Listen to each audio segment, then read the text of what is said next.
In this tutorial, I'll show you how to power a signature widget in Jotform with Jotform Sign. This is useful when you need electronic signatures with an audit trail for documentation and compliance.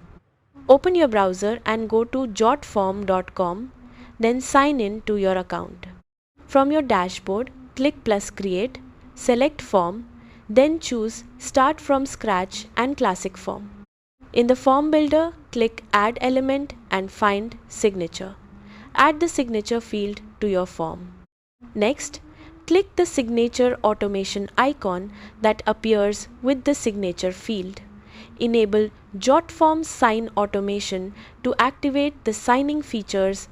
Then, make sure Signature Audit Trail is enabled.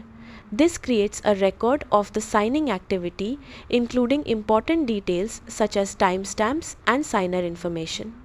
Once you've configured the settings, click Publish at the top of the page.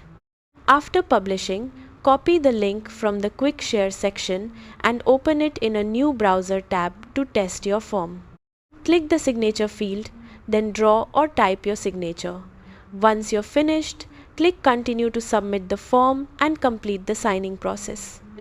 That's how to power a signature widget with Jotform Sign. Thanks for watching.